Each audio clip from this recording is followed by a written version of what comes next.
Bismillahirrahmanirrahim. Wadduha wallayli idza saja ma wadda'aka rabbuka wa ma qala walal akhiratu khairun laka minal ula wala sawfa yu'tika rabbuka fatarda alam yajidka yatiman fa'awa wa wajadaka dhallan fahada wa wajadaka 'ailan fa'aghna fa'ammal yatima fala taqhar wa ammas sa'ila fala tanhar wa amma bi ni'mati rabbika fahaddits. Assalamualaikum warahmatullahi wabarakatuh. Kita lanjutkan pertemuan yang lalu. Kita sudah mengurai surat Al-Fatihah ayat 1 sampai 7. Pada kesempatan ini adalah surat Ad-Duha. Ayat yang pertama wadduha, di situ ada alif lam bertemu dengan huruf samsiyah, maka alif lam di situ adalah alif lam samsiyah. Wadduha panjang 2 harokat. Nah, ini ada di akhirnya ada alif maksurah atau sering orang mengenal dengan alif bengkok. Ha di situ adalah panjang 2 harokat, itu adalah mad tabi'i. Wal laili, wal alif lam samsiyah, lail adalah mad lail. Ingat, mad lail itu dibaca panjang apabila berhenti atau diwakufkan. Kalau tidak berhenti maka tidak ada panjang atau tidak ada mad. Jadi di situ langsung aja wal laili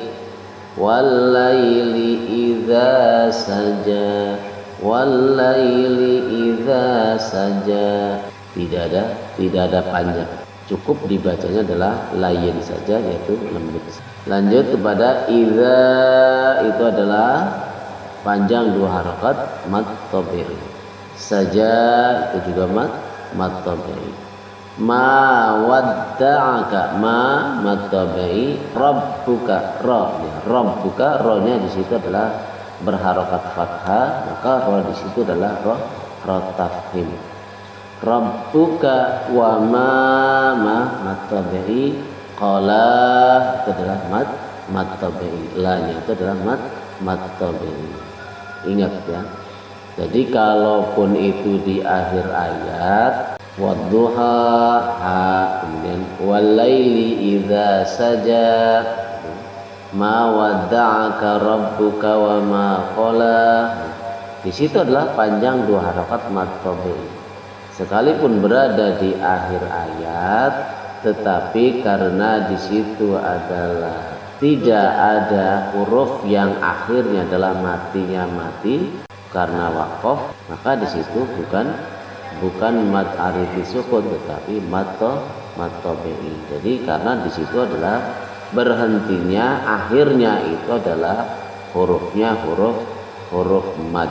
Jadi bukan huruf yang mati karena waqaf atau karena di akhir ayat, tetapi di situ adalah akhirnya adalah alif maksurah, yaitu alif di situ adalah alif mad, alif yang menunjukkan bahwa di situ adalah panjang 2 harokat.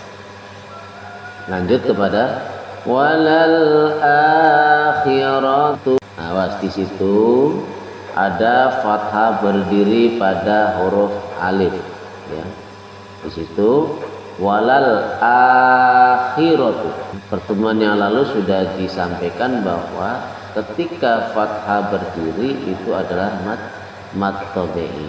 Hanya saja ya, yang perlu diperhatikan bahwa ketika fathah berdiri berada pada huruf hamzah ya, maka itu bukan mad tabi'i lagi. tetapi madnya adalah mad badal. Kenapa mad badal? Karena di situ adalah ada huruf hamzah, ya, ada dua huruf hamzah, yang satu hidup, yang satu disukunkan. Jadi walal akhiratu di situ, ya, tadinya adalah walal akhiratu. Jadi walal akhiratu, yang satu hamzahnya hidup, yang satu hamzahnya itu adalah sukun. Maka ya, yang sukun itu dihilangkan, diganti alif di situ berharokat fathah berdiri. Lanjut kepada walal akhirah, ro-nya ya, walal akhiratu, ro di situ adalah ro berharokat fathah, berarti tafhim. Khair di situ adalah mad layin, dibaca panjang apabila diwakafkan, tetapi kalau diwasal tidak ada panjang. Walal akhiratu khairul, di situ tanwin bertemu dengan lam. Tanwin dhammatain bertemu dengan huruf lam. Nah, pertemuan yang lalu sudah dijelaskan bahwa hukum nun mati atau tanwin bertemu dengan huruf hijaiyah terbagi menjadi 4. Yang pertama adalah idhar, yang kedua idgham, yang ketiga iqlab, dan yang keempat adalah ikhfa. Idhar hurufnya ada 6, yaitu hamzah, ain, ha, ghain, kha. Idgham adalah hurufnya yarmaluna, ya, ra, mim, lam, waw, nun, ada 6 juga. Ya, kemudian huruf iqlab itu 1 itu ba. Huruf selain huruf idhar, huruf idgham dan huruf iqlab itu adalah huruf ikhfa. Nah, sekarang kita lihat di situ, ya, ada tanwin dhammatain bertemu dengan huruf lam. Nah, huruf lam itu adalah masuk ke dalam huruf idgham. Karena di situ adalah huruf idgham, maka bunyi tanwinnya, bunyi dhammatennya itu dihilangkan, dimasukkan ke dalam huruf lam, dimasukkan ke dalam huruf idgham. Hanya saja kita perlu ingat bahwa idgham itu terbagi menjadi 2. Jadi hukum nun sukun itu di situ salah satunya adalah idgham, dan idgham pada nun sukun itu terbagi menjadi 2. Ada idgham bi gunnah dan ada idgham bila gunnah. Idgham bi gunnah itu artinya adalah idgham itu memasukkan, bi itu dengan, gunnah itu adalah dengung. Berarti idgham bi gunnah adalah memasukkan nun mati atau tanwin ke dalam huruf hijaiyah, ya, ke dalam huruf idgham dengan mendengung. Itu kalau idgham bi gunnah, ya, kalau idgham bi gunnah. Tetapi yang kedua adalah idgham bila gunnah. Idgham itu memasukkan, la itu tidak, guna itu mendengung. Berarti idgham bila guna itu adalah memasukkan nun mati atau tanwin ke dalam huruf idgham dengan tidak mendengung. Apa bedanya mendengung dengan tidak mendengung? Kalau mendengung berarti di situ adalah didengungkan di khoisum, di rongga hidung, ya. Tetapi kalau bila guna itu cukup dimasukkan saja ke dalam huruf idgham, tetapi tidak dikhoisumkan, tidak didengungkan ke rongga hidung. Jadi cukup bacanya adalah dimasukkan saja tanwinnya ke dalam huruf idgham, yaitu huruf lam di situ. Khairul laka minal ula. Jadi di situ adalah idghamnya adalah idgham bila guna. Kenapa begitu? Karena itu adalah tanun mati atau tanwin bertemu dengan huruf idgham bila guna. Jadi huruf idgham bila guna itu adalah hurufnya ada 2, yaitu lam dan ro. Nah, kalau idgham bi guna itu hurufnya ada 4, yaitu ya, nun, mim, waw. Ya, kalau tanwin atau nun sukun bertemu dengan huruf idgham ya, nun, mim, waw, maka itu harus didengungkan di rongga hidung. Tetapi kalau tanwin atau nun sukun bertemu dengan huruf idgham lam dan ra, maka tidak dengan mendengung, cukup dimasukkan saja bunyi tanwinnya atau bunyi nunnya ke dalam huruf idgham bila guna, yaitu lam dan ra. Kita lanjut. Minal ula walal akhiratu khairul laka minal ula. Nah, minal ula di situ adalah alif lamnya, alif lam qamari, alif lam qamariyah. Di situ adalah mad tabi'i. La, nah karena di situ juga ya di situ juga ada fathah berdiri, tetapi bukan pada huruf hamzah, maka la di situ adalah mad tabi'i. Walal akhiratu khairul laka minal ula wala sawfa yu'tika rabbuka fatarda. Wala saw di situ adalah mad layin. Ingat, mad layin itu adalah dibaca panjang apabila diwakofkan. Jadi panjang bacaannya itu bisa 2 harokat, bisa 4 harokat, bisa 6 harokat apabila diwakofkan atau dimatikan. Tetapi kalau diwasol artinya dilanjut, maka tidak ada mad atau tidak dibaca panjang. Kemudian yu'ti di situ adalah panjang 2 harokat, itu adalah mad tabi'i. Ada ya sukun diawali dengan huruf sebelumnya berharokat kasrah. Itu adalah panjangnya 2 harokat, hukumnya adalah mad tabi'i. Yu'tika rabbuka ra di situ adalah berharokat fathah, hukumnya adalah tafkhim. Jadi cara membaca adalah ditebalkan.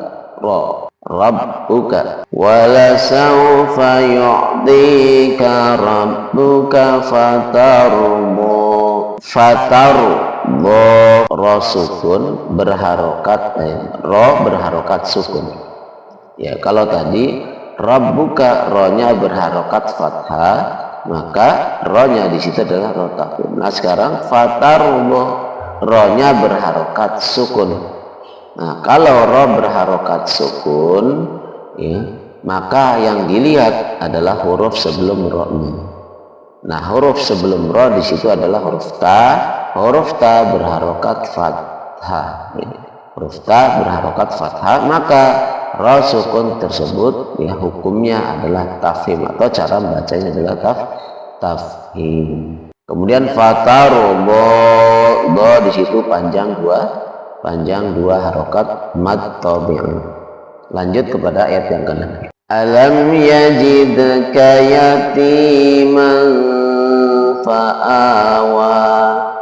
Alam yajidka mim sukun bertemu dengan huruf hijaiyah terbagi menjadi 3, yaitu yang pertama adalah idhar safawi, yang kedua idgham mimi, yang ketiga adalah ikhfa safawi. Baik idhar safawi, idgham mimi, dan ikhfa safawi ini adalah mempunyai huruf-huruf. Perlu kita mengingat cukup 2 saja ya, supaya kita mudah untuk mengingat. Ketika mim sukun bertemu dengan mim, maka itu adalah idgham mimi. Jadi mim sukun bertemu dengan mim, itu adalah idgham mimi. Kemudian mim sukun bertemu dengan ba, itu adalah ikhfa safawi. Cukup kita untuk mudah menghafal ya.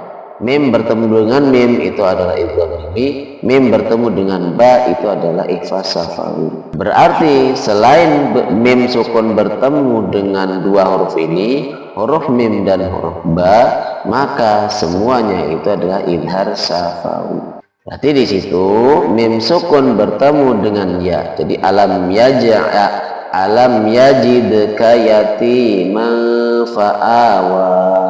alam yajidka di situ adalah mim sukun bertemu dengan ya, berarti hukumnya adalah idhar safawi. Cara membaca idhar safawi itu adalah idhar itu adalah jelas, jas safawi itu adalah bibir, maka cara mengucapkannya adalah mimnya itu dibaca jelas di bibir ya. Alam yajidka, alam yajidka, awas tapi jangan dikhoisumkan, jangan alam yajidka, salah ya, tapi cukup jelas dibaca di bibir saja, alam yajidka.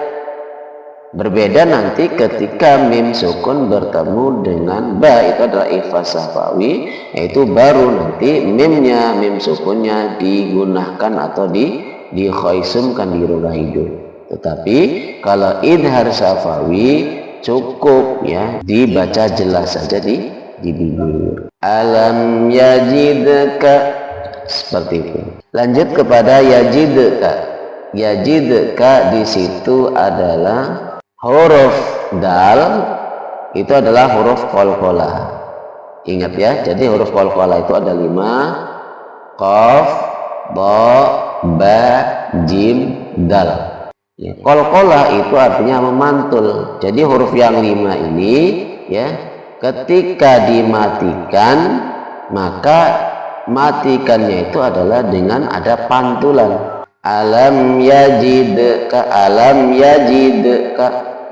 Jangan ditahan, jangan alam yajidka. Nah, itu bacaan yang tidak benar ya. Jadi cara membaca huruf qalqalah itu adalah dipantulkan. Alam yajidka.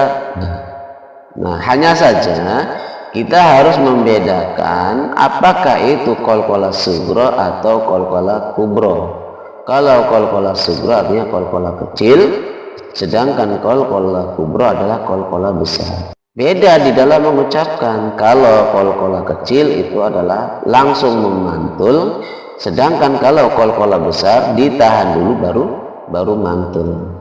Qalqalah kecil itu adalah huruf qalqalahnya itu adalah matinya mati asli, yaitu matinya dengan mati sukun, dan biasanya berada di tengah kalimat. Jadi kalau qalqalah sughra itu adalah matinya mati asli, mati karena sukun ya. Berbeda dengan qalqalah kubra. Kalau qalqalah kubra itu adalah matinya itu karena ada waqaf, atau matinya itu adalah di akhir ayat, bukan karena mati asli, bukan karena mati sukun ya. Jadi matinya itu karena ada waqaf atau di akhir ayat. Kita lanjut kepada yatimah. Yati di situ adalah ya berharokat sukun, diawali dengan huruf sebelumnya adalah berharokat kasroh, maka di situ adalah mad tabi'i. Kemudian yatimah di situ adalah ikhfa. Dalam mengucapkan ikhfa dengan cara didengungkan di rongga hidung atau di khoisum. Kemudian ya ketika mendengung ya huruf yang di depannya siap untuk dikeluarkan. Ya contoh di sini adalah yatimah fa. Jadi fa-nya itu sudah siap untuk dikeluarkan. Jadi semua ya bacaan ikhfa itu akan berbeda ketika menghadapi huruf yang di depannya. Nah, di sini tanwin bertemu dengan fa, maka didengungkan. Kemudian setelah mendengung di khoisum, maka siap huruf fa untuk dikeluarkan. Yatimau fa'awa. Jadi itu adalah ikhfa. Kemudian a di situ adalah fathah berdiri. Ya, ingat bahwa fathah berdiri pada huruf hamzah itu adalah mad badal. Ya. Kemudian waw itu juga, ya, kalau itu adalah mad tabi'i. Kita lanjut kepada ayat yang ke-7. Wa wajadaka dha. Pada awalnya ba di situ adalah panjangnya dua harokat, namanya mad tabi'i. Ya. Ya. Namun Mad tabi'i setelah mad tabi'i bertemu dengan huruf yang bertasdid. Di situ ada huruf lam, lam di situ adalah bertasdid. Maka yang tadinya bo itu adalah mad tabi'i, karena bertemu dengan huruf di depannya adalah huruf yang bertasdid, maka hukum do di situ bukan mad tabi'i lagi, tetapi hukumnya adalah mad lazim musaqqal kalim. Itu panjang bacaannya adalah 6 harokat atau 3 alif. Wa wajadaka dhallan fahada. Cara membaca dhallan fahada di situ adalah panjang dulu 6 harokat, kemudian ya ditasdidkan, dimasukkan ke dalam huruf lam di depannya, ya. Jadi cara membaca mad lazim musaqqal kalim itu adalah dipanjangkan dulu ya hurufnya, kemudian ditasdidkan kepada huruf yang di depannya. Jadi wa wajadaka dhallan fahada. Kemudian di situ adalah tanwin bertemu dengan fa, ya. Sama seperti fa'awa, yatiman fa'awa. Di sini juga sama, ya. Wa wajadaka dhallan fahada. Nah, itu adalah ikhfa. Kemudian da-nya di situ adalah panjang 2 harokat, adalah mad tabi'i. Ya, ayat yang berikutnya adalah wa wajadaka ailan fa'aghna. Nah, di situ itu pada awalnya adalah mad tabi'i panjang 2 harokat. Karena bertemu dengan huruf di depannya dengan huruf hamzah dalam satu kalimat, maka mad tabi'i itu adalah berubah hukumnya menjadi mad wajib muttasil. Jadi di situ adalah mad wajib muttasil. Panjang bacaannya itu adalah 4 sampai 5 harokat. Itu adalah mad wajib muttasil. Jadi mad wajib muttasil itu adalah mad tabi'i bertemu dengan huruf hamzah dalam satu kalimat. Kemudian wa wajadaka ailan, di situ adalah sama ikhfa, ya. Fa'alna, nah di situ adalah mad tabi'i. Lanjut ayat yang berikutnya adalah fa'ammal yatima fala taqhar. Fa'am di situ adalah ada huruf mim yang bertasdid. Ingat ya, kalau mim yang bertasdid itu adalah harus digunakan. Jadi mim bertasdid itu cara membacanya harus digunakan, didengungkan di rongga hidung. Ini cara membacanya fa'am. Nah, seperti itu ya. Jadi jangan hanya tasdid saja. Jadi kalau tasdid saja fa'ammal itu hanya tasdid saja. Tetapi kalau huruf mim bertasdid itu harus didengungkan di rongga hidung. Jadi cara membacanya fa'ammal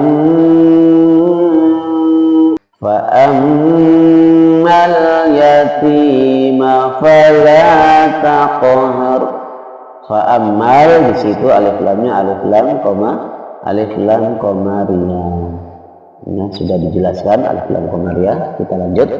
Yati di situ adalah panjang 2 harokat mad tabi'i. Fala mad tabi'i taqo. Nah, di situ qafnya adalah huruf qalqalah. Ingat ya, dari huruf qalqalah yang matinya mati asli dan biasanya itu berada di tengah kalimat, ya, itu berarti adalah qalqalahnya qalqalah sughra. Cara mengucapkannya memantul, dari langsung mantul. Fa'ammal yatima fala taqhar. Kalau huruf qal di sini adalah huruf qalqalah, ya, cara membunyikannya jangan ya fala taqhar. Kenapa? Karena huruf qaf ini adalah huruf isti'la. Dalam mengucapkan huruf isti'la, ketika qalqalah maka harus kembali kepada bunyi hurufnya. Qa. Fa ammal yatima fala taqhar. Kemudian yang terakhir adalah ra. Di situ ra-nya berharokat sukun. Kalau ra berharokat sukun, maka harus dilihat huruf sebelum huruf sukunnya di berharokat apa. Kalau huruf ra sukun sebelumnya berharokat kasroh, itu adalah tarqiq, dibaca tipis. Kalau huruf ra sukun sebelumnya berharokat fathah dan dhamma, itu dibaca tafkhim. Fa ammal yatima fala taqhar. Wa ammas sa'ila. Di situ ada alif lam, ya, alif lamnya adalah alif lam samsiah. Kemudian sa'ila sudah dijelaskan di ayat yang ke-8. Wa wajadaka 'ailan fa'aghna, ya. Di situ wa ammas sa'ila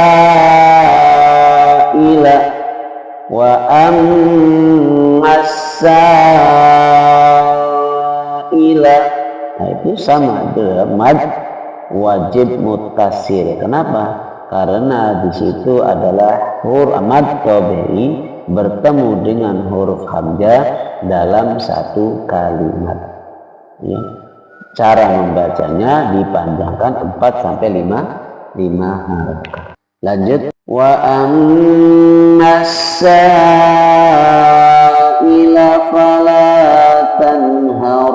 Fala panjang 2 harokat, itu adalah mad tabi'i. Tanhar nun mati bertemu dengan ha, itu adalah idhar.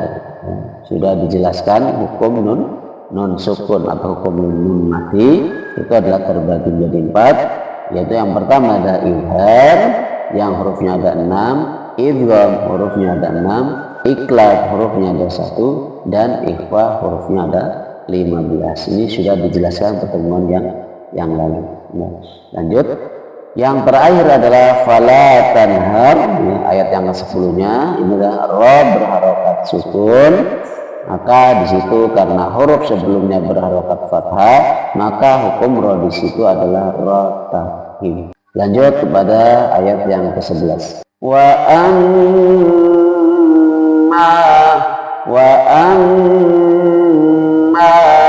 di situ mim bertasdid itu adalah digunakan, ya, digunakan di faisum, didengukan di rongga hidung. Wa amma manya panjang 2 harokat mad tabi'i. Kemudian bi ni'mati rabbika, ra-nya adalah ra tafkhim karena berharokat fathah. Rabbika fahadis. Ini yang dapat saya sampaikan, semoga bermanfaat. Alhamdulillahirabbil alamin. Assalamualaikum warahmatullahi wabarakatuh.